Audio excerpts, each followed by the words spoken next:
Bonjour, aujourd'hui une vidéo concernant faire des erreurs, comment je fonctionne, comment j'interprète ceci. Alors, de ma propre expérience, la principale cause, c'est bien entendu les contextes qui sont à la fois malveillants, sur lesquels vous n'avez pas d'expérience. Ça veut dire que vous vous retrouvez dans une phase situationnelle compliquée et vous allez forcément adopter des attitudes qui sont liées à la colère, on va dire au contexte anxiogène face à des personnes qui sont relativement malveillantes. Mais pour autant, les erreurs, ça fait partie de l'apprentissage de la vie, c'est ce qu'il faut se dire, même si on peut parfois se dire que bon, ben, j'ai agi de telle manière, mais sur ma propre conviction du moment, j'étais convaincu qu'il fallait faire comme ceci. Et avec le recul, vous vous apercevez que c'est pas le cas. Chaque chose évolue, mais c'est ce fameux grand pardon que vous devez vous accorder. C'est quoi le pardon pour moi ? Ben, c'est tout simplement de se dire je me suis trompé, ce n'est pas la bonne attitude, ce n'est pas la bonne relation, je pensais qu'elle était bien, au final je m'aperçois qu'elle ne l'est pas. En fait, pour moi le pardon c'est ça, et pour l'erreur il faut fonctionner de la même manière. Ça veut dire qu'il faut switcher par la suite.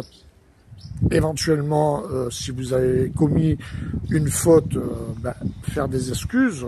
Mais les excuses, c'est justement, moi je suis pas toujours favorable à faire des excuses parce qu'il y a le contexte et il y a aussi, on va dire, les philosophies.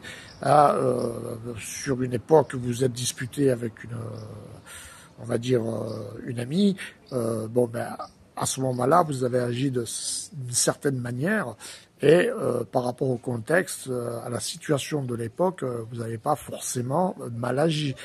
Sauf qu'avec le recul, vous avez peut-être eu plus d'outils, plus d'informations et que vous vous dites, bon ben par rapport à ça, j'aurais peut-être pas dit certains propos. Mais l'erreur en elle-même, je vais dire, c'est une façon de voir les choses qui n'est pas partagée par autrui.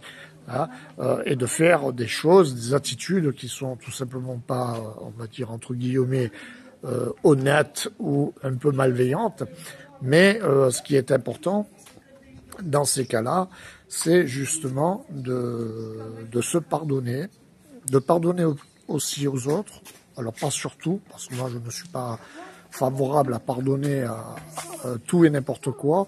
Il y a des choses qui pour moi ne sont pas pardonnables.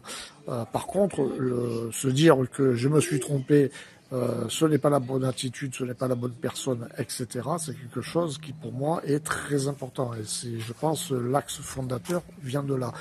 Pour switcher sur cette chose qui parfois peut être lourde à porter quand on fait des choses graves, un accident de circulation par exemple, où on a commis une faute au niveau de sa conduite et qu'on blesse une personne qui a des traumas toute sa vie, bon ben c'est de vous dire bien entendu, bon ben je me pardonne parce que j'ai commis cette faute. Ça veut dire que vous avez conscience que vous avez une attitude mauvaise, mais il y a aussi le destin, c'est de vous dire aussi, bon ben, j'ai eu cette situation-là, la personne a les conséquences de mes attitudes, il faut de toute façon continuer à vivre. Alors après, il faut avoir une approche un peu plus philosophique, un peu plus spirituelle, pour ceux qui, par exemple, pensent ou sont convaincus qu'il y a d'autres vies multidimensionnelles, qui ont des souvenirs de leur vie intérieure. Beaucoup disent que c'est l'expérience de la vie, que ça a été plus ou moins voulu, qu'il n'y a pas de hasard. Je suis pas trop d'accord avec ça, mais c'est vrai que de toute façon, il ne faut pas exclure sa réalité et exclure ses comportements. Je veux dire, la façon comment on agit, comment on parle, comment on ressent les choses, ça c'est toujours des indicateurs qui sont pertinents parce que c'est le moment. Et il faut le vivre pleinement.